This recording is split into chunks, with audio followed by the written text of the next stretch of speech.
the Solex versus Weber carburetor debate.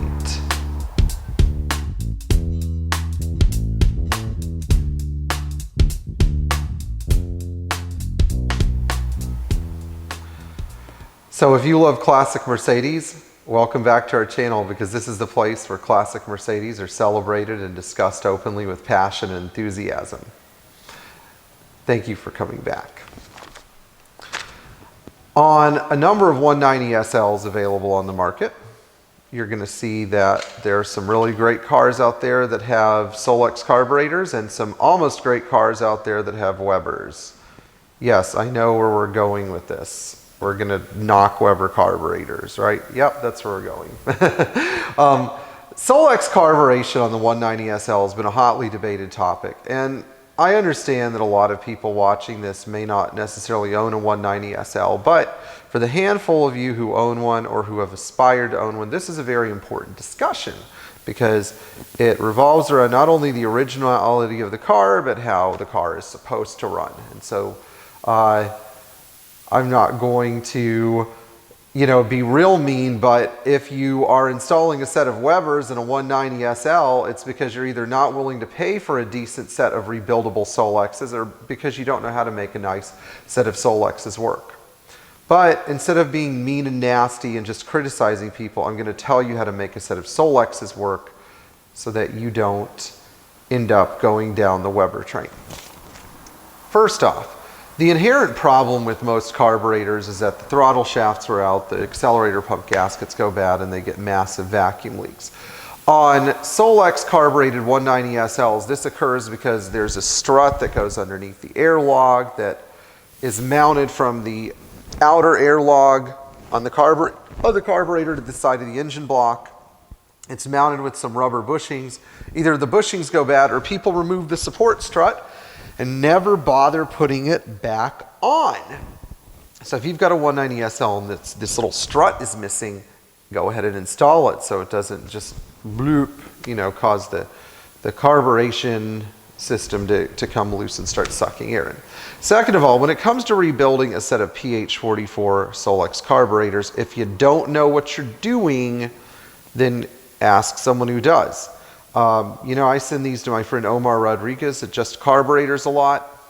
I send a lot of carburetors to Omar Rodriguez, and he's very good with PH44s.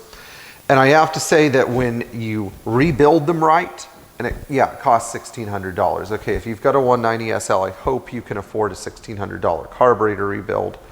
But it costs about $1,600. They come out plated beautifully and they end up functioning really well. And so this is the problem. Most people will try to rebuild their own carburetors when they don't necessarily know what they're doing. They don't have a 190SL service manual.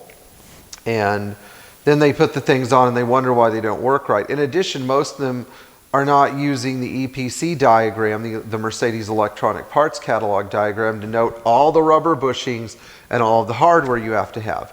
Hint, if you don't know this, there are about 8 different parts that are required for mounting the PHH carburetors on a 190SL the right way so that there aren't vacuum leaks between the carburetors and the intake.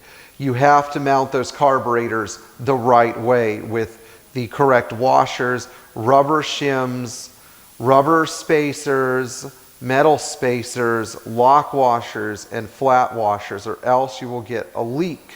And the stuff should be new. This stuff should be renewed if you take the carburetors out and put them back on. You've got to renew rubber parts, especially. Metal parts you can keep, I understand that, but rubber parts are critical. Now I find that Weber carbureted 190SLs never run right. Everybody gives me advice about these. Oh, change the jet sizes. Oh, change this, change that. Nope, they just don't run right. They have a flat spot. The engine cam is not designed to run with a Weber carb, which is a wide open racing carburetor, basically. With the Solex's, acceleration is nice and even. The cars start instantly, idle smoothly. They're actually very pleasant to drive. They have a nice power curve. Now then there are those people that go, oh, the Solexes are impossible to rebuild. Well, if you think it's impossible, send it to somebody who knows what they're doing, because If you think that your 190SL runs badly with the Solexes, it's because you've done something wrong when rebuilding your carburetors, or the guy who's been working on the car has done something wrong when rebuilding the carburetors. It boils down to a case of incompetence.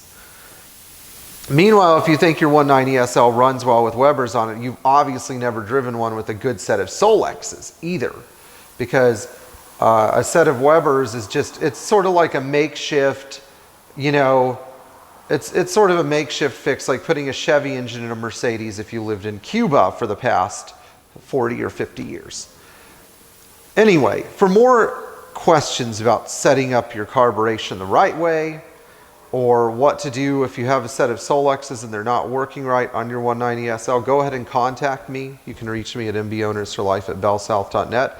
And we always appreciate Patreon contributions for the help that we give people. In the meantime, like, share, subscribe, tap the bell for notifications. And if you have a 190SL with Weber carburetors on it, your long-term goal should be to put Solexes on. You know, it really should be. So we'll see you guys later in the place where all classic Mercedes are celebrated and enjoyed, at Pierre Hedary's.